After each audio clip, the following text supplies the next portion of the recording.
Hello, welcome to the Daily Politics. UKIP leader Paul Nuttall officially launches his party's election campaign as he says the Brexit battle is only half won. But he refuses to say where he will stand in the forthcoming election. We'll be speaking to his deputy.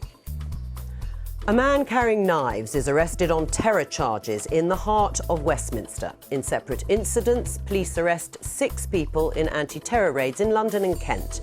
We'll have the latest.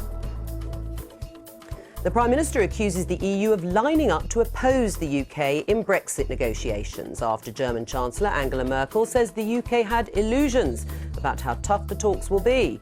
We assess the state of play ahead of a crucial EU summit this weekend.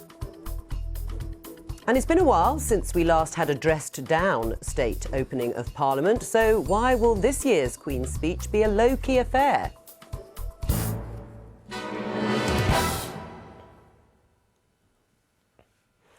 All that in the next hour. With us for the duration, columnist for The Times, Jenny Russell. Welcome to the programme. And we're hoping to be joined by the executive editor of Breitbart UK, James Delingpole, who's been held up. Now, a man was arrested near the Houses of Parliament yesterday following an intelligence-led operation by the police. The Metropolitan Police said the 27-year-old man was detained on suspicion of terrorism offences. 3 knives that he was carrying in a rucksack were recovered from the scene. The arrest was carried out just yards from last month's deadly terror attack in Westminster, in which 5 people died, including PC Keith Palmer.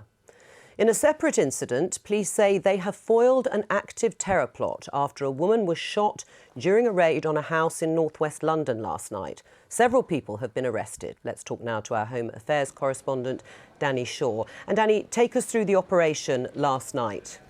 Well, this operation that took place at Willesden last night involved armed police, and we are told by Scotland Yard that armed police were involved because of the nature of the intelligence that they were acting on.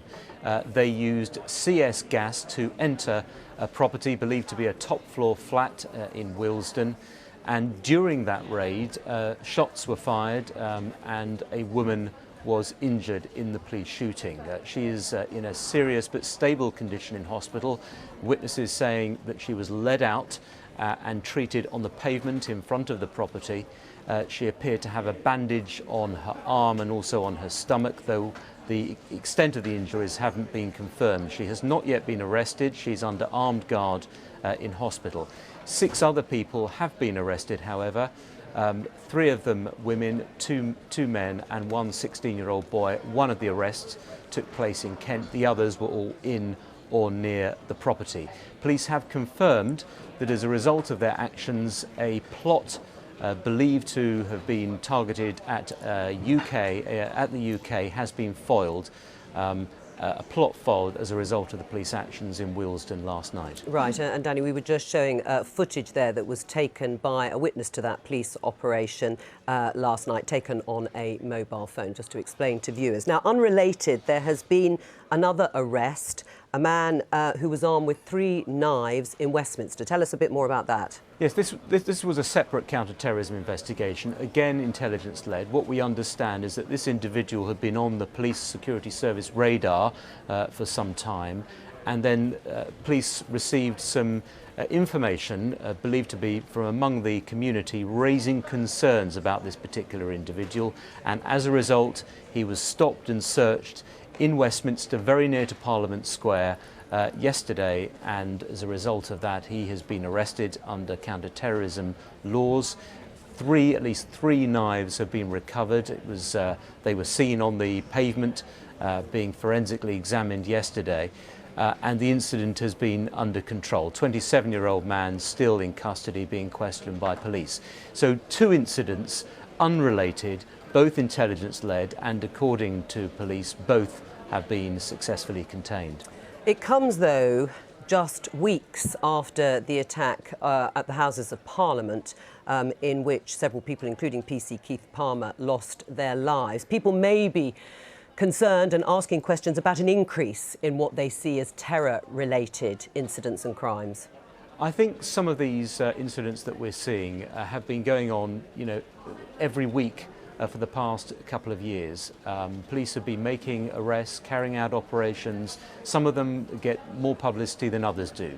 The incident that took place in Westminster yesterday was obviously of huge concern because of the proximity to the House of Parliament, Downing Street, government officials, ministers and so on, and because of the fact that it had echoes of the tragic events of last month. But the fact is that the police have been working round the clock for a number of years on counter-terrorism operations. Much of what they do, as the Prime Minister said yesterday, we don't hear about, we don't see them doing it, but they are working behind the scenes, carrying out arrests. And it is possible that some of the activity we're seeing may be some kind of response to the events of last month. Perhaps the police are trying to nip things in the bud a bit earlier because they don't want operations to escalate. But it is clear that what police are doing are acting on intelligence rather than in response to a direct threat on a particular day. And in terms of that intelligence and responding to it, people will be relieved, of course, that the police have managed to foil, if that is exactly how it turns out, the plots that you described at the beginning. Yes, of course. I mean, this does provide some reassurance to members of the public that police are doing their work. What's also very important, and I think is striking, is that they do rely on information from members of the community. It seems as though that information was crucial in yesterday's arrest in Westminster. It's been crucial in other investigations as well. And police are urging anyone who has suspicions to come forward. They are emphasising this is not something that they can do by themselves. They're the ones that carry out the arrests and do the investigations, but they rely on intelligence and information from members of the public, from concerned family, friends, other members of the community to call in or message them in some way. Danny Shaw, thank you very much. Jenny Russell, your response, are you reassured rather than concerned? Well, I don't know that I'm ever reassured by the idea that you have men carrying around 3 knives, not even just one. But about the police response and the ability to... No, sure. No, I am reassured, actually. I'm rather impressed that the police seem to have enough lines into communities and enough trust from those communities that people are letting them know ahead of time. There's so much police work, obviously, that we never know anything about, but it seems impressive that they could stop somebody walking down Whitehall and they had exactly the right person, and indeed he was carrying weapons that he was intended to use. Let's leave it there. Now, it's time for our daily quiz. And yesterday, we found out that the Queen will dress down for the state opening of Parliament after the general election. So the question for today is, when was the last time she did so? Jenny, this is for you. Was it A, 1959, B, 1974, C, 1983 or D, 1992? But you can wait till the end of the show to give us the correct answer. Well, what we really want to know is, what does dress down mean? Is it going to be jeans and a T-shirt? What do you think? It'll all be revealed. Certainly make the news. It'll all be revealed later on in the show. Now, EU leaders are gathering in Brussels tomorrow for a summit to agree the EU's negotiating strategy for the forthcoming Brexit talks. Yesterday, the Prime Minister accused the EU of lining up to oppose the UK in Brexit negotiations. She was responding to comments by the German Chancellor Angela Merkel, who said the UK had illusions about how tough the talks would be. Let's have a listen to what they had to say. To us, it may seem obvious the form negotiations will take, but there are some in Britain who still labour under quite some illusions. That is wasted time. We've heard her comments today. We've seen that actually there will be times when these negotiations are going to get tough. Yet our opponents are already trying to disrupt them at the same time as 27 other European countries are lining up to oppose us. Angela Merkel and Theresa May. Well, let's talk now to our correspondent in Brussels, Damien Grammaticus. Let's pick up, first of all, Damien, on Angela Merkel's comments. Has there been a distinct shift by Angela Merkel, or is it merely a change in tone? No, I think there hasn't been a distinct shift. There's been a very clear sort of policy and approach throughout. What there may have been is a little shift in sort of tone, and a little perhaps indication of what you might call frustration, irritation maybe on the German side. I think that sort of messages they're hearing from the UK. Now, Angela Merkel talked about illusions in the UK, and she was specifically talking there about the statements by politicians in the UK that they could negotiate a deal with almost the exact same benefits as the UK currently enjoys. Her point to the German Parliament was that that simply won't be possible for a country that leaves the EU, leaves the single market, leaves the customs union. It leaves behind many of those benefits and would have a different type of deal. And she described it actually as a waste of time to even be talking about that. And I think the concern in the German side is that they feel that this could be sort of make negotiations very difficult and start from a very difficult point when they really want to get down to business. Is there consensus then? I mean, would you say that the 27 member states agree with both her sentiment and tone on that issue? Pretty much, yeah. I mean, interestingly, what you hear, and I've been hearing this morning in Brussels from EU sources, that they say that is an astonishing amount of consensus. They're actually saying that they never actually thought that there would be so much consensus so quickly and so easily on the EU side. Now they've prepared their negotiating position, their guidelines. They will be agreed tomorrow by the E27 leaders who come here for a summit in Brussels, and they feel, I think, that they have very quickly cohered around a united position, and that there are very few, if any, cracks in that. But they are concerned about how the negotiations might go and aspects of that, particularly arguments over things like the financial side, the liabilities the UK has incurred. But they will stick broadly to the line that they want the divorce bill obviously to come first in their mind, and then the rest of the negotiations will follow through, even if there are broad outlines. I mean, I suppose people have to remember that Angela Merkel also has a national audience to appeal to. She's got to say that it can't be attractive for a member state to leave the club, the EU, in order to deter others.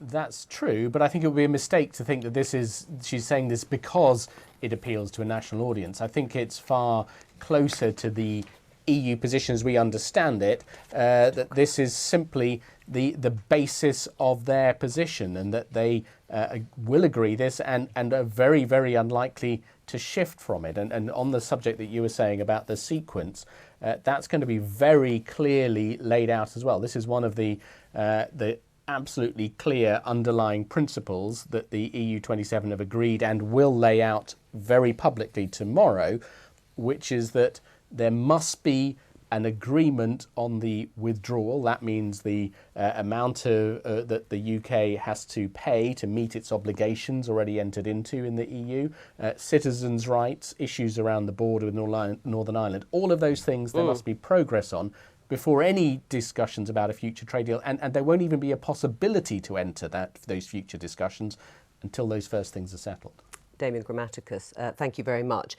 Jenny Russell, how did you respond when you heard Angela Merkel? I mean, one might say she was stating the bleeding obvious, or was this a sort of warning shot to Britain in any serious sense for the future negotiations? I think she was meaning what she said and saying what she meant, and she's been absolutely consistent since the beginning, as all the EU have been. And Britain just refuses to take what the EU says seriously. We seem to have this kind of fantasy that they're going to change their mind and say, actually, after all, you can have everything you wanted, and we aren't serious about our position. The EU has been completely consistent. You cannot have the benefits of membership if you don't want to be a member. If you want to leave, then you become like all the other countries outside the EU and have to renegotiate a relationship with us. And in Britain, we keep on talking about this in puzzlement, as if we expect these people who we define as in opposition to us to turn around and give us, as if we were children, all the lollipops and sweeties we ever wanted. Although it isn't going to happen. It does give Theresa May, of course, an opportunity to say, they're also lining up against me. That's why I have to strengthen my hand, even if you believe that actually what she needs to do is strengthen her hand against some of those within her own party who would like what they might call a clean Brexit. I think her rhetoric is really damaging. I mean, at the moment she's saying that because she's running an election campaign and she wants to say to everybody, look at me standing alone against the world, back me, it's us against the world. But the EU are looking at this in astonishment and thinking, why are you making this so negative? And for Theresa May not to recognise that, of course, she has to try and persuade and seduce people in the EU into giving Britain as good a deal as possible, because we have a very weak negotiating hand. We have to complete these negotiations within 2 years.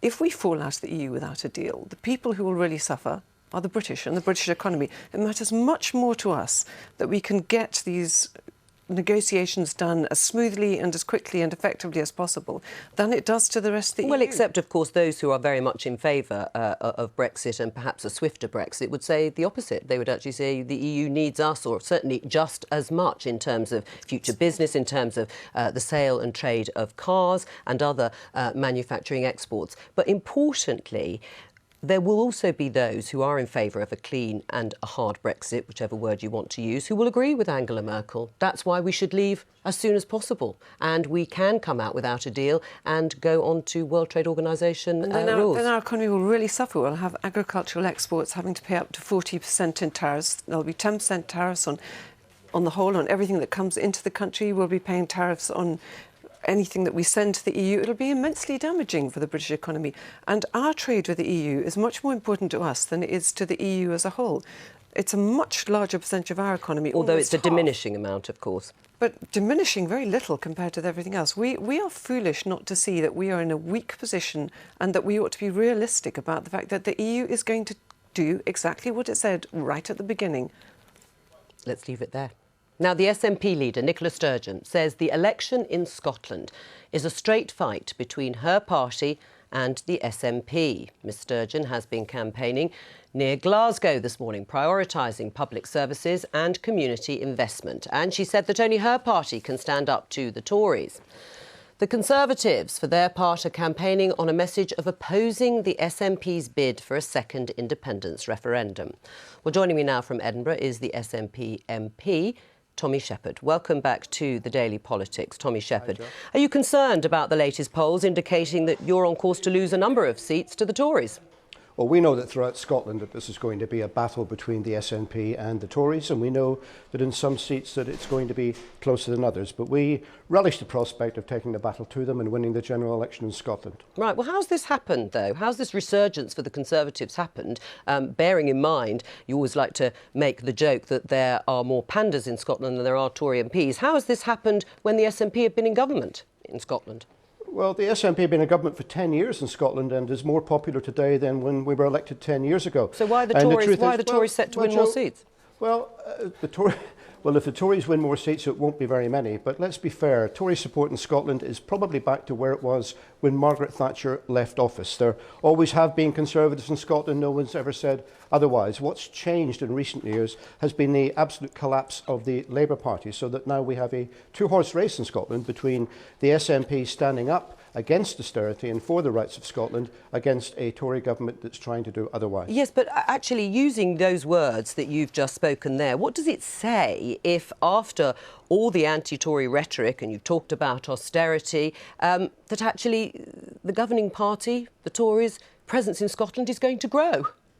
Well, Joe, like I say, if it grows, and I don't think it will, but if it does, it won't be by very much. And, you know, elections are won by the party that gets the most votes and the most seats. And I don't think that's going to be the Conservative Party. And they're very keen to try and talk up a narrative that by winning one or two seats, somehow they've won the election. That isn't the case, because I think people in Scotland will want to judge the Tory record. They will want to judge a government that's making women, low-paid women, fill in an 8-page form to prove they were raped in order to get tax credits, that's bringing in cuts of 30% to disabled members of our community, and it now is threatening the basic pension. These are the issues in this election, and these are what we will be taking to the Tories. Right, and we'll come back to that issue of what you call the rape clause in terms of changes to benefits and tax credits a little later on in the discussion. You say it may only be a few seats.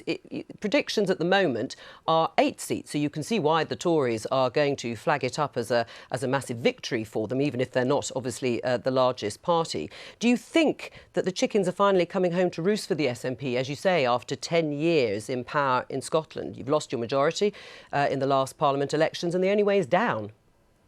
I don't think that's the case at all. I think the SNP is in a very strong position going into this election, and actually the Tories are in a weak position, which is masked by the fact that Labour Party has collapsed, and that many people who used to vote Labour are now considering voting Conservative. I think when we expose the Conservatives' record and what their intentions are, people will not want to give this Tory government any more of a majority than they've got already, and I'm confident we can win the battle against them. The SNP is in a good position going into this election. We've got a proud record in Scotland, and we have a proud record at Westminster of standing up for Scotland, and we will be demanding that Theresa May does not stand in the way of the Scottish Parliament and that she respects the wishes of people who live in Scotland. That's really what this election is going to be about. What sort of level of result for you and the SNP will it take to say that this is another endorsement by the Scottish people for holding a second referendum? Well, I'm not going to speculate on the result, Joe. I mean, there's only one poll that matters, and that's the one that happens on June the 8th. Yes, I know that. Any predictions before that are... Well, except you just predicted the Tories aren't going to get very many seats. You were happy to make that prediction. I'm confident to make that, but I'm not going to put a number on it. We'll be fighting them in every single seat, including the last remaining one that they held at the last election, and we're confident that we can beat the Tories throughout Scotland. All right, but if the Unionist parties together had more votes than the SNP, would that muddy the waters for you pushing for a second independence referendum?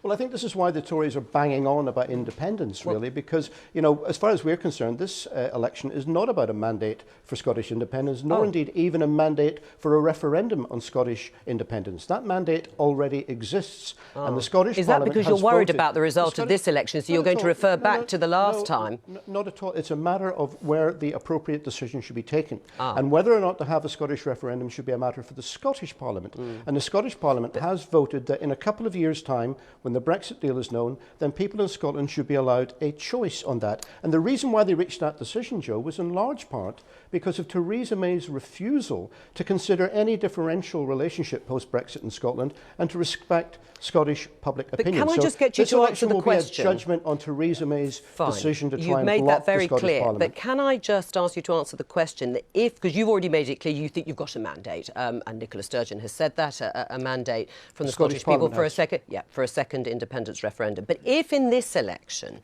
the Unionist parties together had more votes than the SNP, would that make it more difficult?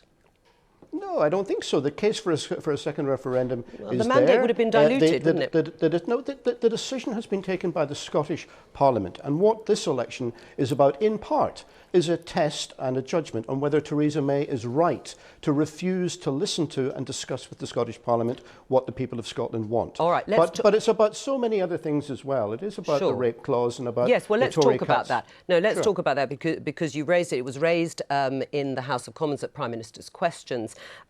Now, this is about the government's plan to introduce, it's just been introduced, a cap on tax credits that would restrict benefits to the first 2 children in any family. But an exemption exists for children born as a result of rape, but women would have to provide evidence to the state to qualify.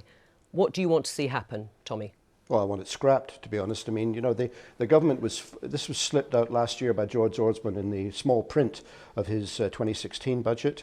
The government has faced universal opposition to this, including in the United Nations. It then had a consultation just before Christmas and slipped the results out on the day of Donald Trump's inauguration, and has decided foolishly, I think, to go ahead with this quite abhorrent policy. I mean, the idea of making low-paid women prove that they were raped in order to get access to tax credits, I think, will offend most right-minded people's sensitivities in a civilised society. I understand that completely, but can I just get your view on the policy more broadly? Are you against a policy that limits benefits, tax credits, to families of 2 children and not more? Yes, I am. I don't think it's for the government to decide on a 2-child policy for British families. I think that tax credits should be done on the basis of people's need, and therefore you should be able to apply on the size of your family. And if somebody has 3 or 4 children that they're trying to bring up, I think then they're deserving of a larger tax credit than somebody with 1 or 2. That's always been the case up until a week ago. Just stay with us. I'm going to welcome James Delingpole from Breitbart. You've made it.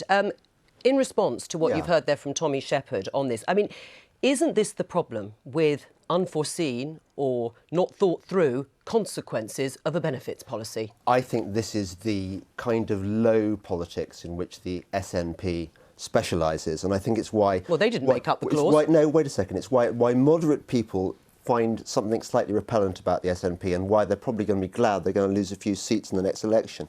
This is the bedroom tax redux. A perfectly sensible policy designed to reduce the amount of benefits paid out for women who want to use childbearing as a career option.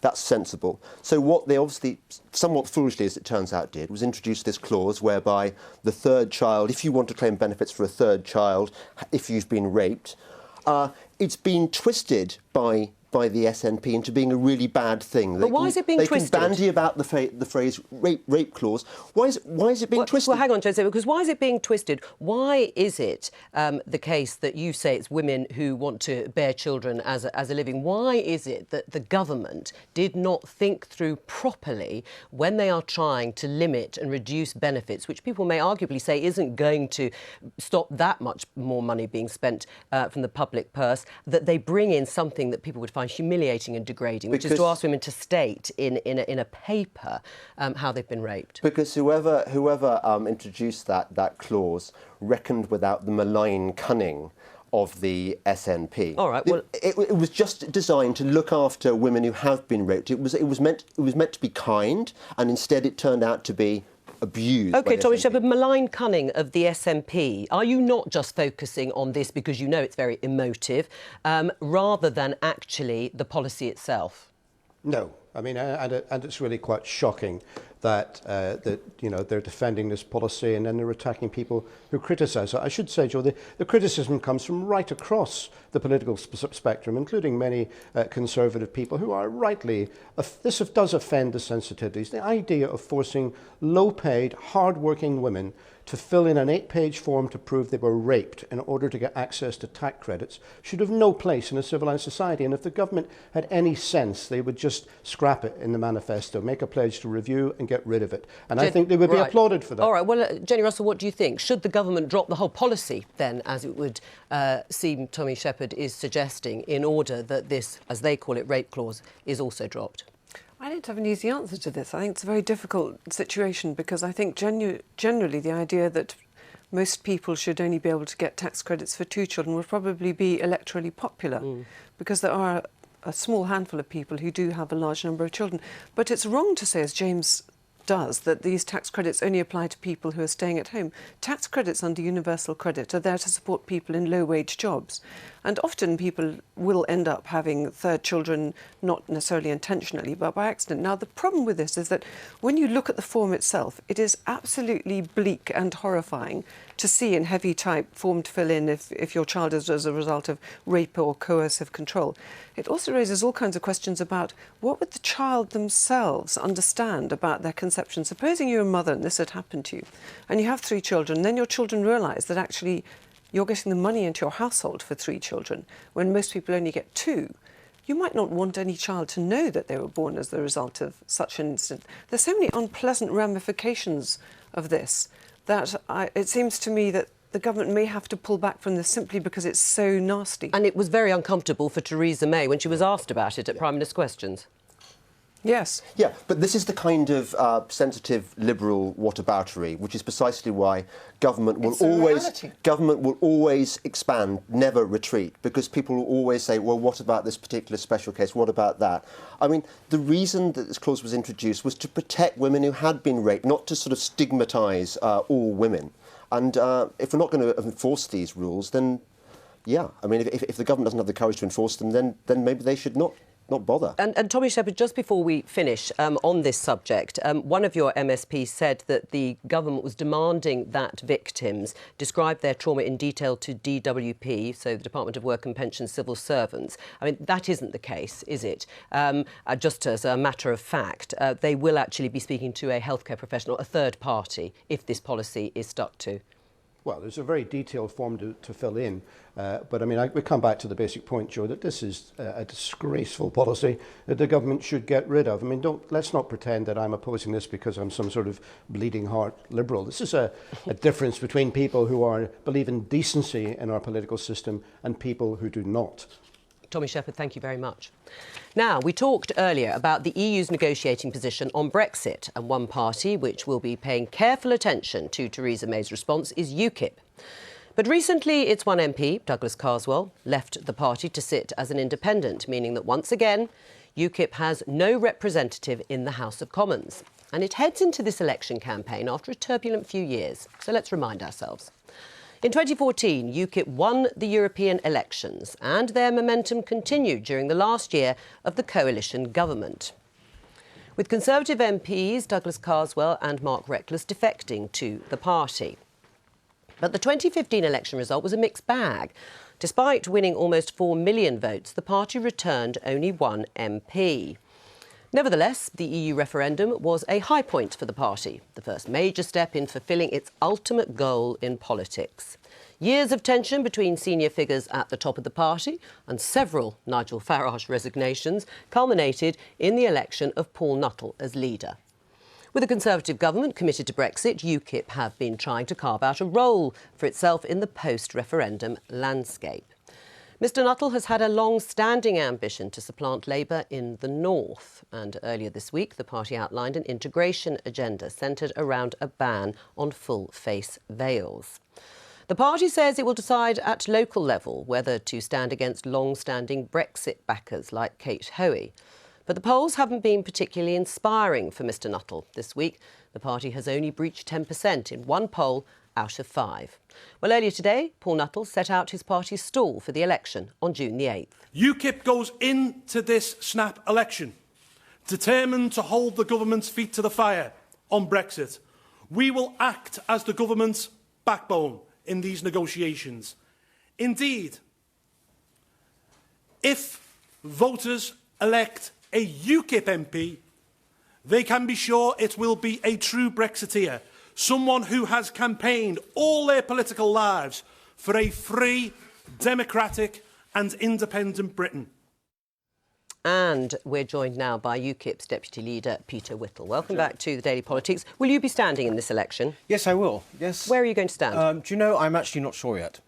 I know. Why is there so much prevarication? You're not sure, the leader, Paul Nuttall's not sure. No, I mean, look, the whole thing has happened very fast. I think you grant us that. I do. So, in fact, we know we have to sort of think quite clearly about where we stand and what we're going to do. So, or yes, where you might have a vague chance in actually winning. Well, the thing is that in the last election, as you said, we got 4 million votes from one MP. And now you have none. And we were a bit scattergun in our approach maybe then, but that has changed. I mean, first of all, we've been organising on the ground much more over those past 2 years. We've got a much greater sense of where we're strong and where we're not, so we are going to be targeting much more in particular seats where we are strong. Right. So you're going to stand in London, do you think? Probably not. I think it'll be just maybe outside London, in the southeast. But I'm just weighing up a few things, I mean, at the moment. So we all are. But over this weekend, things will become much clearer. Right. What about South Thanet, where Nigel Farage tried last time? No, I don't think it'll be there. But No? you can press me as much as you like. But I'm basically just going to have a think about it and make sure that we're absolutely right about where we're going to go. Yes. I mean, it is a bit strange. I mean, all right, you're standing. Well, hang on. You're standing, but you don't know where yet. Suzanne Evans, another leading figure, isn't standing. She's Nigel writing our Farage. manifesto. No, she did a I great understand job that. of it last time. She's doing it again this time. Let me finish the question. Nigel Farage isn't standing, and as I say, we still don't know from Paul Nuttall, who didn't seem to want to talk to journalists at all. It sounds a bit like you're scared of the electorate because you just don't think you have a chance of winning any seats. The electorate, the last people we're scared of. I mean, the thing is that you bless you in the media, you sort of try to put the agenda all the time and put the kind of time... That's our job. That is your job. But no, look, it will become quite clear. I know Paul's making an announcement this weekend too. So. Right, OK. I mean, since the referendum, UKIP have been at pains to identify themselves as more than a party of Brexit, that you have much more to offer. And yet you've agreed to stand aside in particular areas, so long as another party's candidates, mainly Tories, have a long-standing Brexiteer. I mean, doesn't that just show you aren't really anything more than Brexit? No, not at all. I mean, first of all, right, we're going to be standing all over the country. When you talk about seats where we're actually going to be standing aside for whether it's Tory or Labour, it actually comes down to a very small amount. But the thing is that these are people who maybe have spent their whole lives doing what we've been doing in trying to get a proper, strong, complete Brexit. Right. So but beyond that, as I'm saying, that you obviously haven't got that much to offer, otherwise you would stand on your own ticket. Yeah, I mean, when we talked about migration before, we were a one-issue party, supposedly. Before that, it was Europe. This week, obviously, people have been kicking off about, in the media, about what we said on Monday, about the burqa and about integration. I mean, of course, the thing is, what we're doing in UKIP is moving from a position of being purely maybe about Brexit at one point, yes, to a domestic party. Right. And so, therefore, what we said on Monday, and indeed what you're going to see throughout the rest of the campaign, are very strong announcements on all aspects of policy in Britain, and not just about the EU. But of course, this is, to an extent, the Brexit election. So we have got to be absolutely certain that people get what they voted for last year. Right. I mean, Paul Nuttall said 350 candidates have been selected, and the total number won't be too dissimilar from the 600 in 2015. Right, yes. Will it be closer to 350 or 600? I think probably you fall somewhere in the middle there, probably about, I'd say, certainly nearer to the 600 mark. Right. I mean, is that because you haven't quite got the resources, that you're not going to feel quite as many? I mean, where does the money for UKIP come from these days? a lot of the, in terms of our candidates, a lot of this is about the fact that Theresa May cynically announced an election with 7 weeks or whatever, quite cynically putting the fortunes of the Tory party above anything else, which is something we never do, by the way, in UKIP. And so, therefore, obviously, it's been quite quick. We've had to do this quite quick. But we are, we're fine in terms of money. We are secure financially. And so, we're going to go forward, and I think it'll be an exciting campaign. All right. I mean, you talked about the domestic policies. Well, let's talk about one of them, which is the ban on the burqa. And as you know, your main donor, or certainly he was your main donor, Aaron Banks, said it was like going to war on the Muslim religion. Well, he's wrong. Say to him? He's totally wrong. First of all, he's wrong also on the actual saying this is about we're not going to war on Muslims at all. This is an integration agenda, first of all. How is it about integration if you're telling women what to wear? The fact is that the full face covering, this is not the headscarf, this is not any other form, just the full face covering, right, is a literal barrier to integration. It is something which has been banned in France, something which has been banned in Belgium. Indeed, the biggest party in the European Parliament has just recommended that there should be an EU-wide ban on it.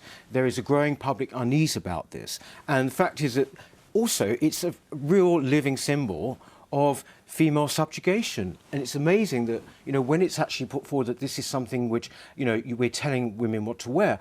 In many Middle Eastern countries, there have been long-standing campaigns so that women are freed from this kind of restrictive. Right, but Only I mean, in liberal democracies is it put forward in that way. So why is it alienating key people in your own party? I mean, it wasn't just Aaron Banks. James Carver, the member of the European Parliament, said he strongly disagreed. He said it was misguided, that no one has the right to dictate what people should wear, and I feel this policy undermines my desire to represent all communities within the West Midlands, the area that he has represented. Does he not have a point? I don't agree with Jim over that. And also, the fact is we're not a whipped party, right? So that's always been one of our strengths. OK, it means people can speak out, whatever. When it comes to Aaron Banks, for example, and what Jim has said, the point is that the full-face burqa, and for that matter, FGM, they are not in the Quran, they are not religious practices, they are cultural ones. Right, but you say it's not about Muslims, but it sounds all about Muslims. No, but in the case, no, for example, FGM is not solely and is. But the burqa Muslim. ban is. The fact is that when it comes to that, it is not actually something that is ordained by the Quran, and we are actually behind the curve compared to many countries on this. Jenny Russell, despite the fact that there has been some internal opposition to it, Paul Nuttall restated the commitment to the burqa ban. That policy says it came from the grassroots. Do you think it is a popular policy for UKIP supporters? Popular amongst UKIP supporters or amongst people they hope to attract? Well, both. Well, they're only at 7% in the polls. I'm sure it will appeal to some people, but I think that UKIP's major problem is that it was about two things, a cause and a charismatic leader. They've lost their cause. That's been hijacked now by the Tories who are going for Brexit, and they've lost their charismatic leader. And I don't think... Points. I don't... You have lost your charismatic leader, I'm afraid, if you're maintaining that Paul Nuttall's the same thing as Nigel Farage. And basically, that's why they've sunk in the polls, and that's why they're desperately trying to draw attention to themselves now. Right, and if you look at some of the polls... I must come back on this. When you say the type of people we're going to attract and all the kind of implications of that... what are the implications? I'm just talking about the kinds of people who might be interested in voting for you. A ban on the burqa is supported by voters of every single political party, including the Lib Dems, right, in this country. That is how far public opinion has moved and how... What are the percentages for the support from those parties then for that? I think, obviously, in UKIP, it's huge. It's at 84%. I think in the Tory party, it's about 60-something, and then you come down in the 40s to Labour, and then obviously much less in the Lib Dems. But the point is they are majorities. Right, well, let's have a look at the polls.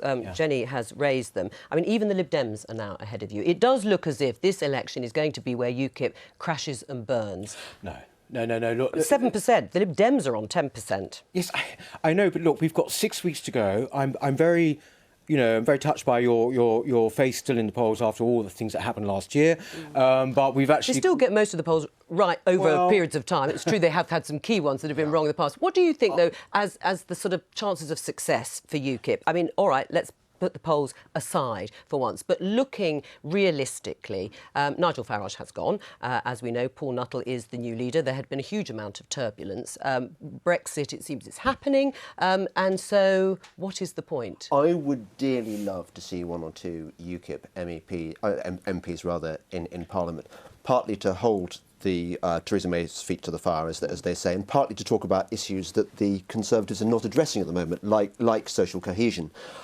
Nevertheless, I do regretfully say that I don't think UKIP are going to win many, if any, seats, and I think that's rather sad. But it's unfortunately a function of the fact that Theresa May has nailed her cards to the mast. She is Brexit. It means Brexit, and unfortunately UKIP is still associated, like it or not, with leaving the European Union. So its job is done. I don't agree at all. I think you'll be surprised. I think, as I said, the big difference this time is that voter share is one thing, yes, and it probably won't be as high as it was last time. But the fact is that there are no prizes for coming second with the first past the post, and so therefore we do know that this time, and we have been much more focused on a number of seats. So I think that actually you could be surprised. What level do you think? I'm sorry? What about the number of seats? What level do you think you'll get then? It's hard to say at the moment, but I mean, the thing is that we had the one, but I certainly think I would like to see we will be targeting maybe around about 6 particular places. All right. And I think that therefore, and also, of course, we've got a secondary layer of seats that we're going to go for too. So. Right. I mean, the reality, though, as John Curtis, the psephologist, said, is that the UKIP vote is going to the Tories. Do you accept that there is a shift? I mean, not only is there a shift in personnel going to the Tories, as we've seen, but there is also a shift amongst voters, and that's the story of the first week of the campaign, he says. Well, it is only the first week of the campaign. I accept that. The personnel that have gone were always going to, basically they're just, they joined us and piggybacked on us for a while and gone back to where they should always have been. That is for sure. They are not missed at all. But I think the thing is, what will become clear to people, it's already becoming clear, is that, for example, on a big issue like migration, where people absolutely do trust and believe that we say what we mean, right, there is nothing coming from the government. This will become quite clear. That basically immigration levels will stay the same for about 10 years after actually we leave. That is going to become clear over the next 6 weeks. Peter Whittle, thank you. The Conservative MP David McIntosh has this morning announced he will not seek re-election in Northampton South. Mr McIntosh was facing potential deselection, having been criticised for his role in a loan to Northampton Town Football Club, which is now under police investigation.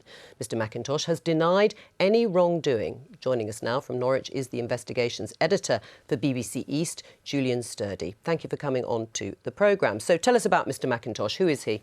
Well, he's 38. He's only been an MP for the last 2 years. He's got a majority of 3,700. He has actually been a very active MP in Westminster. He was a prominent supporter of the Homelessness Reduction Bill and championed the rights of grandparents. He had a question at Prime Minister's Questions Times last week and was photographed a couple of days ago with Jeremy Hunt. So he last week put out a video saying, I intend to stand again. Right, so what's changed his mind? Well, he's jumped before he was pushed. Next Tuesday, he was facing his deselection meeting. We've spoken to his Executive Council and a majority of them were going to vote against him. In the event of that, there would have been a vote by the local party at the same meeting, and at least 60 of those were going to vote against him. He could well have gone and on the shortlist, but even then, his name had become toxic in Northampton. One prominent Tory told me that he would resign if McIntosh's name was on the ballot paper. Right, so explain why he'd become so unpopular and so toxic, as one local member described him. Yeah, it goes back to his days as the council leader in Northampton. In the run-up to the general election, he personally oversaw a £10 million loan to the Cobblers, the Northampton Town Football Club. It was to redevelop the stand, one of the stands, but that work ground to a halt. The money ran out, and there's now this police investigation into where the money went. Now, Mr McIntosh was prominent in that. He says he has done nothing wrong and he would cooperate with a police inquiry. But an audit did find that he had rushed through the loan, and also that his cabinet were not fully given the information about the risks of that loan. Right, and just finally, what part has Conservative Central Office actually played in Mr Mackintosh's decision to quit, do you think? Well, they saw off a rebellion by the local party back in December when the party wanted to effectively vote of no confidence in him. We were told at the time then he would only be a one-term MP. He obviously didn't expect the election to come now, but I think in the last few weeks on the doorstep with the local election, local campaigners and candidates had found that his name just wasn't getting, the brand was being destroyed. It was, in the end, a decision by the local party. It's the local party which has effectively forced him to stand down. They've now only got 2 weeks to find a replacement. We're told, we're hearing this lunchtime, that there's a consideration that the former MP, the long-serving Brian Binley, may be asked to come back. All right, Julian Sturdy, thank you. Now, as well as electing local councillors in next month's local elections in 6 areas of England, they will also be choosing new kinds of mayor, metro mayors.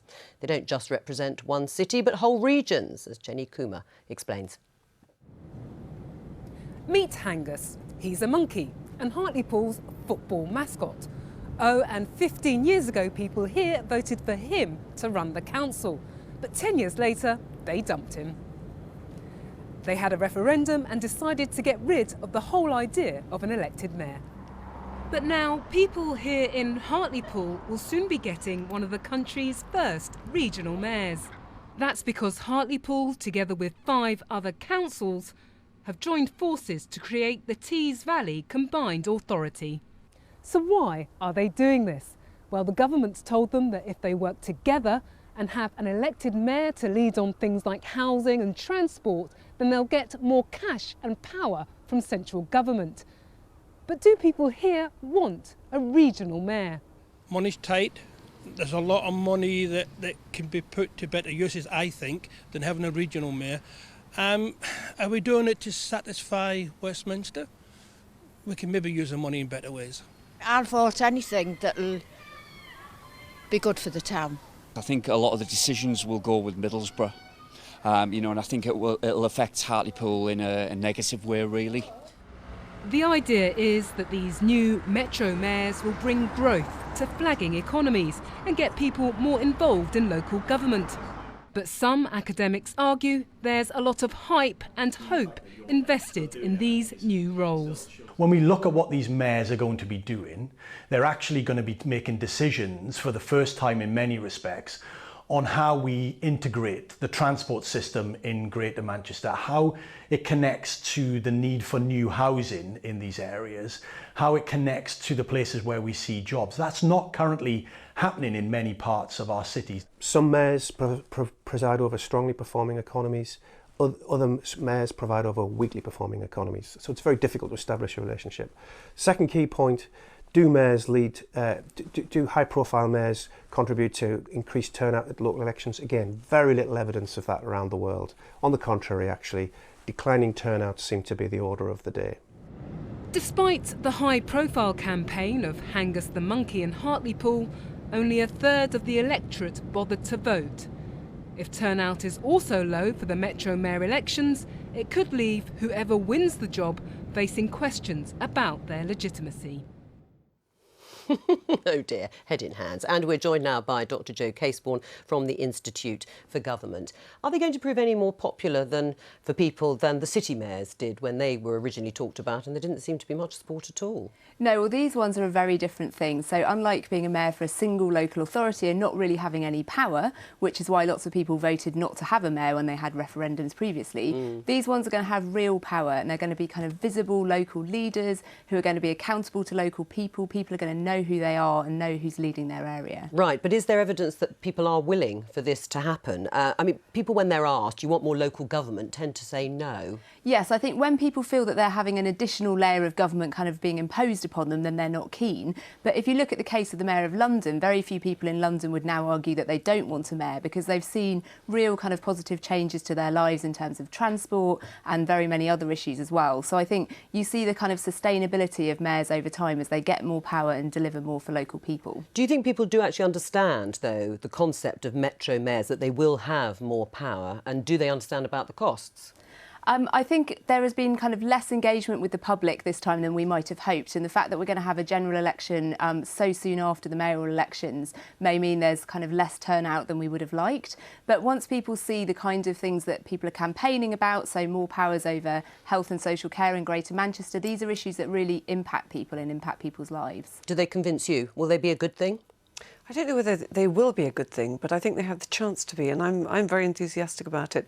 I was just on Wednesday night for The Times in Birmingham, where we were chairing an event between the two main candidates for mayor there. One, standing for the Conservatives, was the chief executive of John Lewis, who gave up his job and has spent the last 6 months treading the streets trying to persuade people that he has the power to bring together these 22 local councils and that he will bring transport and housing and investment and be a face for that area. And it's a pretty depressed area, and both he and the Labour candidate, who is his main rival, Sean Simon, are making the very powerful case that there needs to be something to galvanise that region, because the existing system simply hasn't worked. And if they can go out there and be ambassadors and spokesmen and coordinators and cheerleaders for the region, then perhaps something will begin to happen there. Certainly if we just sit back and say, well, the existing system's fine, it's not working for a lot of the country outside London.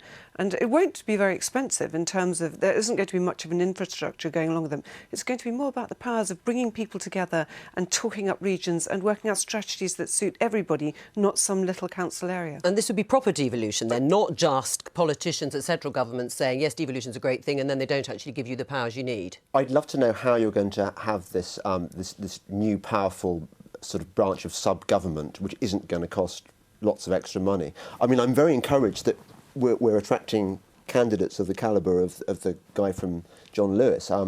I was going to argue that actually the problem about local government is that the people it tends to attract are so low grade. But you see, if you have real power, then you are going to get bigger personalities, potentially. They will have billions to spend. And it's not that that is extra money being taken out of the pot. It's just been given to them to spend locally. In other words, it's coming out of central government budgets.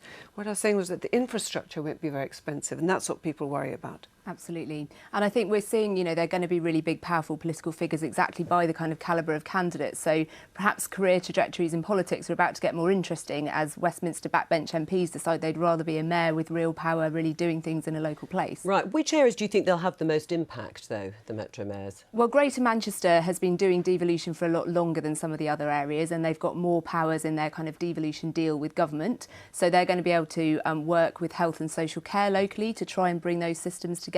So I think people will be watching Greater Manchester to see what happens, and no doubt more powers will be devolved to the other places over time. Because police and crime commissioners haven't exactly proven to be popular in terms of turnout, have they? No, but in some cases, again, those have been rolled into the new mayor's powers. So in Greater Manchester, they'll be taking over the powers of the police and crime commissioner. OK, Jo Casebourne, thank you very much. Thank you. Well, the election campaign is still in its infancy, but it's still been a busy few days. So here's Ellie with the definitive campaign week in 60 seconds.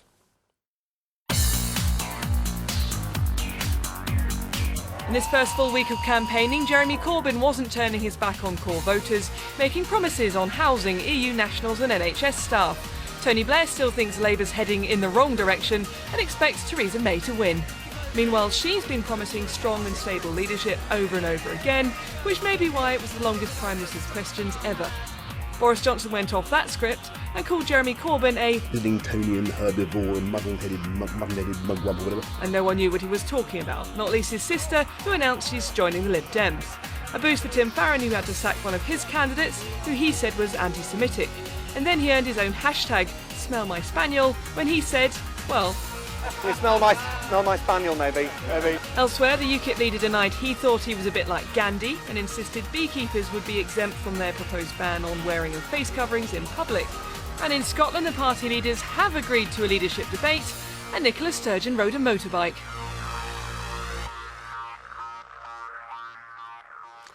Now, it's the big moment. It's time to find out the answer to our quiz. And yesterday we heard that the Queen will dress down. Jenny thought it might mean jeans and trainers for the state opening of Parliament after the general election. So the question for today is, when was the last time she did so? Dress down, that is. Was it A, 1959, B, 1974, C, 1983 or D, 1992? James and Jenny, what's the right answer? Do you know, I think I was actually given the answer and I've forgotten it. You can't have forgotten it, right, Jenny? So important, hang and you on. forgot it. Hang on, is it like 59? No. Jenny, have another go. I have absolutely no idea, so I'm going to make a wild guess that it might be 1974 when there were 2 elections on the basis that they couldn't be bothered to put their grand outfits on twice in 1 year. Well done. That is the right answer. And let's talk a little bit more about it, because we have here the BBC's royal correspondent, Peter Hunt. First of all, before we get to that 1974 election and the dressing down, what does it mean to dress down for the Queen? Well, I think when you're talking about the royals, it's all rather relative. I mean, I hear Jenny's suggestion, and on social media there was suggestions of regal onesies with sort of cuts on the knee. Oh, yes, I bet there have been lots of helpful suggestions. They might get a really big audience if they did that. What we're moving from is the sort of royal bling that we're used to during a state opening of Parliament, which is the sort of full evening dress, the long gloves, then when she gets to the House of Parliament, the robe put on, and then the imperial state crown. Heavy. All of that, yes, very heavy. All of that goes, and instead of Jenny's suggestions and other suggestions, you get what you will both be familiar with is day dress. Day dress. Day dress. Yes, of 'Cause you course. both We're move very the right- familiar with you day both- dress. You both move in the right Onesie. It's what people wear nowadays, isn't it? Sort of That may be your day dress. costume. That may be your day dress, but I'm not sure it's mine. Now, I think take all us... of these suggestions are being taken on board at Buckingham Palace this week, and of course, day dress plus hat. Right. And handbag. Take us... Oh, that's important, the handbag. Yes. Why is it dressed down? Why dress down? Because the timings is what they say. Crucially, that there is the Trooping the Colour, the Queen's official birthday on the Saturday before. This happens on the Monday. It's not enough time to rehearse because when it. They've done it so often. Surely they just do what they did last time. It takes a lot of preparation, it seems, and you need a little bit of time. I know, you would think so. In fact, take us back to the last time. Well, there last was a time was, as dressing you said, down because we've got pictures. Yes, to show as well. this is where we put it in the context of what the dressing down is, because you'll see in this footage that she is in day dress, as you both correctly identified, being driven, so she's going by motor car. Not the carriage. Not the carriage. So ordinarily what you would see is a carriage, the Irish State Coach for horses, a household cavalry escort, soldiers, military people all along the streets. All that went in 1974. All that will go this year, and the reason being about having enough time to prepare and rehearse and get all the people in place. Does it save any money? I feel you should have someone from the government here rather than me. Yes, you're being justified. Queen money, that's the typical lefty position, isn't it? I wasn't actually, but I was just curious to know whether in these austere times it might pay for a hospital or two.